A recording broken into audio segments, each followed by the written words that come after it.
Aristocrats is an archetype that has been in Magic ever since its namesake cards were printed. Cartel Aristocrat and Falconwrath Aristocrat gave birth to a new form of sacrifice deck that gave players the options to kill off other creatures they control on the battlefield to gain added value or protection. Since then, Aristocrats has always been on the fringe of nearly every format, with the phrase "it's just missing one or two key cards" appearing every preview season. In recent months, Judith looked to be the answer, with a ping trigger on death giving way to a Mardu Aristocrats build. However, recently she fell out of favour with the standard meta, and once again Aristocrats is back on the sidelines. But then came Sorin. With the release of War of the Spark, a new Sorin Planeswalker was revealed which allowed you to recur creatures from the graveyard to the battlefield, which in our opinion has always been the Mardu version's biggest weakness. It's fine to start sacrificing your creatures, but what do you do when you run out? Having better options for regeneration strengthens the plan of an Aristocrats deck and stops us being forced to play bad spells such as Reassembling Skeleton. So with a bunch of sacrifice triggers in one hand and an angry vampire in the other, can the eternal fringe archetype help us make it to Mythic? Cue the dramatic intro.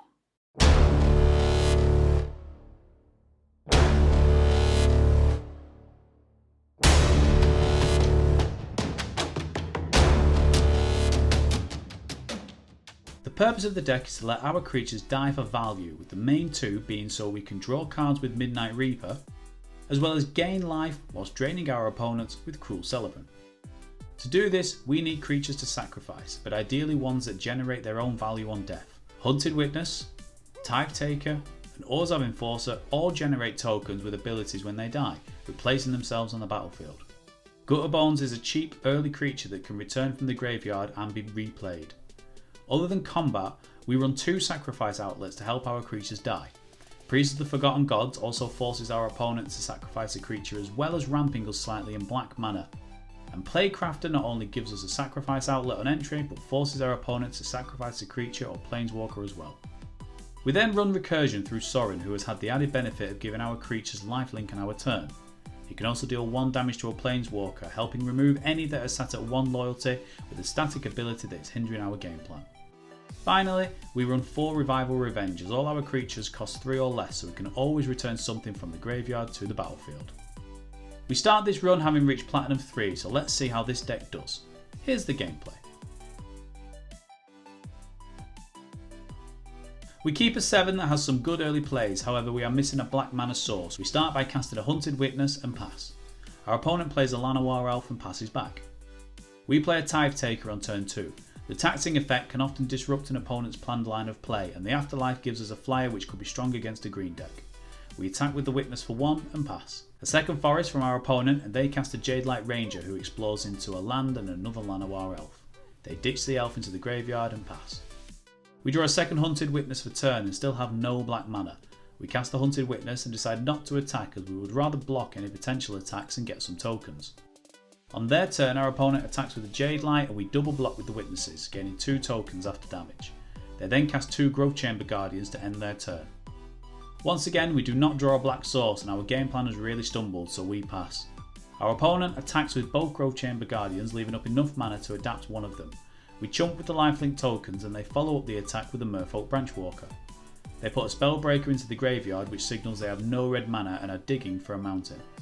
We draw another black spell that we cannot cast and we pass the turn. They draw a Stomping Grounds for turn and shock it in before attacking with both Growth Chamber Guardians and the Branchwalker.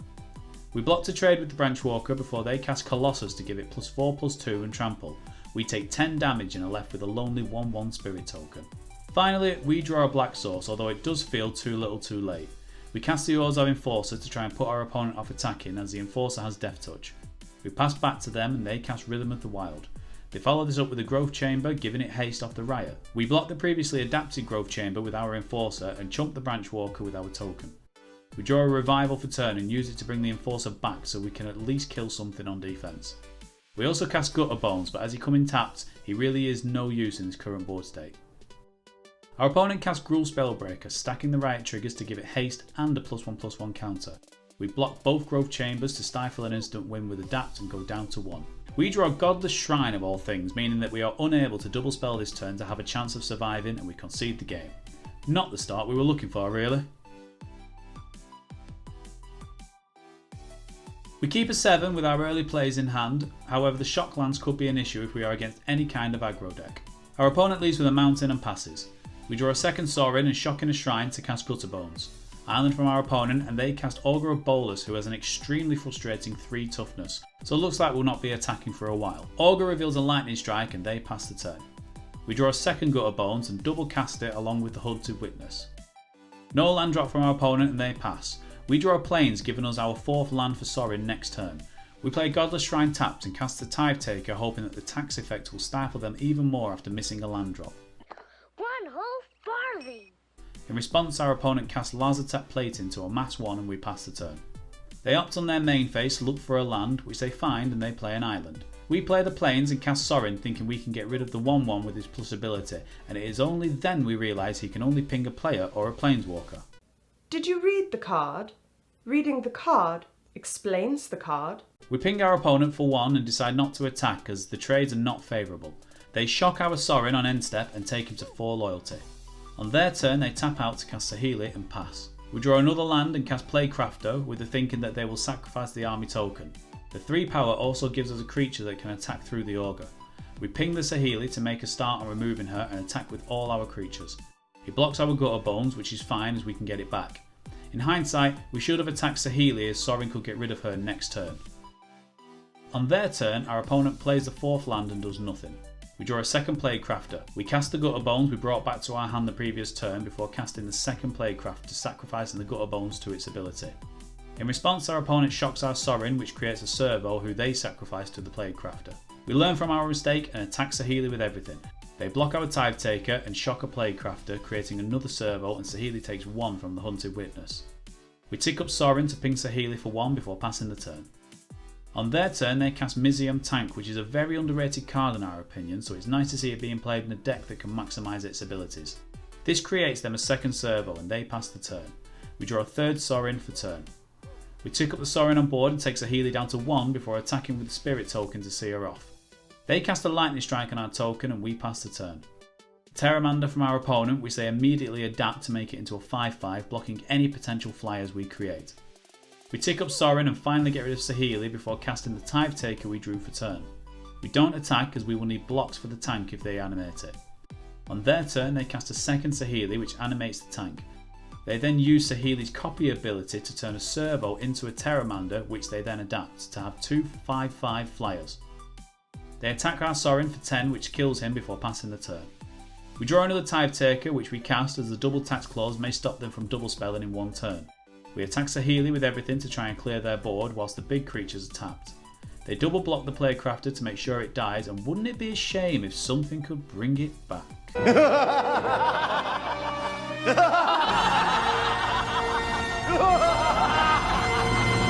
After damage, Saheeli is on 2 and we have a 1/1 flyer that can at least chump the Terramander if need be. On their turn they play a land and don't attack. We draw a 6 land and cast another Sorin. We tick down to bring back a Playcrafter and sacrifice the Tithe Taker to get another Flying Spirit. They sacrifice the smaller servo as expected and we pass. However, while still in a strong position with 10 power on the board, our opponent concedes.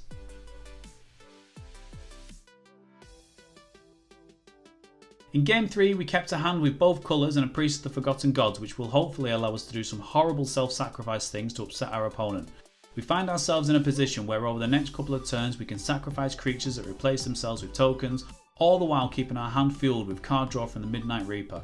This is what the deck is supposed to do and I cannot wait to show everyone the power of... Oh for fuck!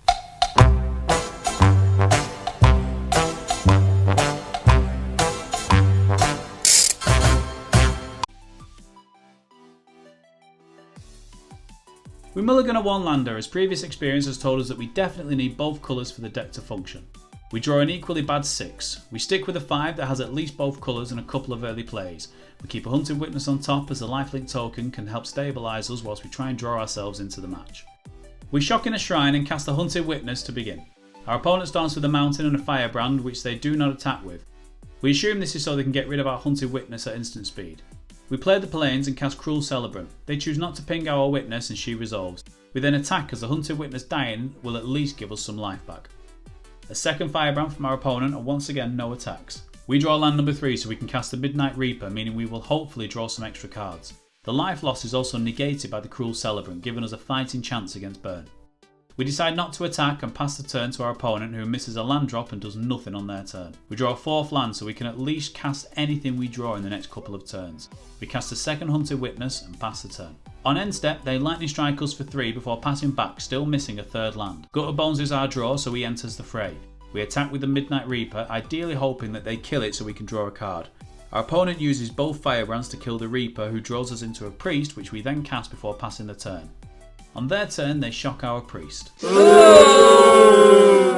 We draw a Tithe Taker, whose tax clause could really hamper their game plan as they are still on 2 lands. We cast the Tithe Taker and attack with everything to deal 5 points of damage. Our opponent draws for their turn and concedes the game.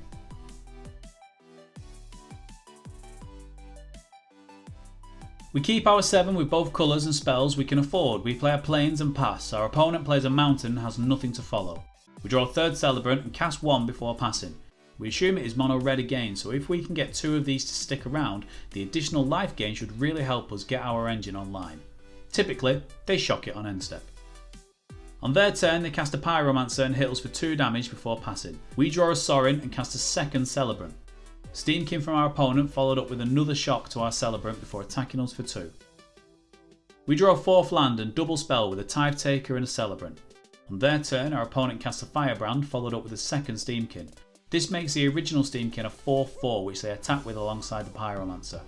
We block the Pyromancer with the Tithe Taker to trade and take 4 from the Steamkin before gaining a life back from the Celebrant and the Spirit Token from the Taker. Using the counters from the Steamkin, they cast another Pyromancer and take us to 13 before casting a Lava Runner. On our turn, we cast Sorin, whom we tick down to return a Celebrant. The life gain is important in this match, so we really want 2 triggers if possible. We leave our creatures to block and pass the turn. On their turn, our opponent attacks with nearly everything, leaving a Firebrand for an additional point of damage if need be. We block the Pyromancer with the Spirit and double block the Lava Runner with the Celebrant, so at least 1 will survive. Our opponent takes us to 7, but we gain 4 from the Celebrant triggers. We draw a Revival for turn and use it to return a Tithe Taker to the battlefield as we want to maximise our creatures. We play a Gutter Bones, which will help with blocking next turn, and cash in Sorin to bring back another Celebrant. On their turn, our opponent casts a Lightning Strike on one of our Celebrants, pumping the Steamkins to 4/4s. This does, however, put our life total back on 14 and our opponent's on 10. They attack with everything and we look to trade with the Firebrand and chump the Steamkin. Slight misplay on our part though, however, as blocking the Firebrand with the Celebrant would have at least kept it alive. On our turn, we cast the Midnight Reaper we had in hand so we can at least try to double block a Steamkin before taking any more damage. On their turn, our opponent has 1 card in hand and attacks with both Steamkins. We double block one of them to trade and chump the other with the Gutter Bones. This draws us 2 cards, with one of them being the Sorin. On our turn, we cast the Sorin and minus to bring back a Tithe Taker. A 3rd Steamkin from our opponent and they attack with the 4/4 which we chump. We draw a Priest and cast another Midnight Reaper alongside her to try and flood the board. We cash in Sorin once again to bring back a Celebrant and pass. Firebrand from our opponent, once again pumping the Steamkins and they attack. We really need rid of these, so we double block both of them in the hopes we will at least trade. Rather than ping our Spirit so that the Steamkin can live, our opponent lets damage resolve. This draws us 3 cards and drains them of 3 life. On our turn, we look to fully stabilise by casting the Midnight Reaper before casting a Plague Crafter to get rid of the Firebrand. They cast Experimental Frenzy with no follow-up play, and on their turn they concede after realising we have lethal on board.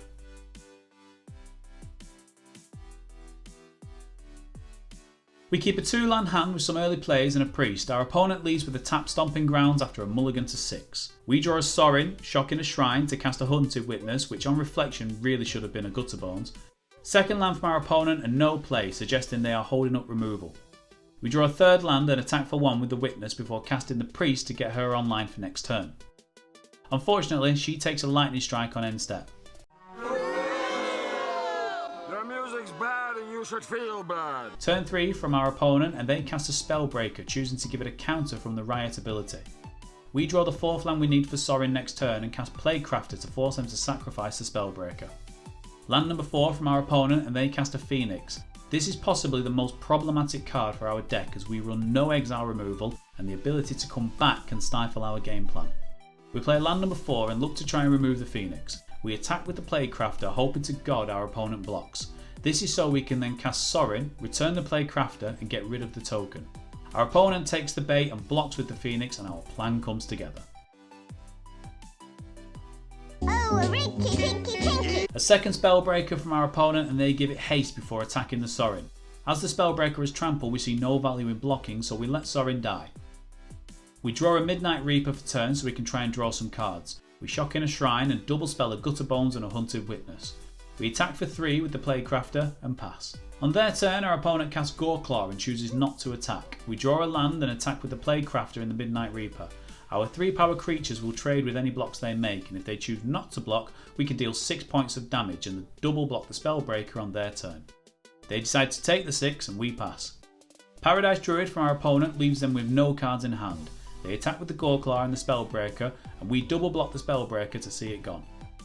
We draw 2 lands from the Reaper, but also draw a Celebrant for turn so we can try and gain some life back. We attack with the Plaguecrafter and the token, and our opponent takes 4. This allows us to return Gutter Bones to our hand, who we then cast ready for next turn. Opponent's turn and they draw another land and pass, leaving Goreclaw to block. We draw another Celebrant who enters the fray, and we attack once again, sending in everyone but the Celebrants. They block the Gutter Bones and don't quite do the maths properly as our damage wins us the game.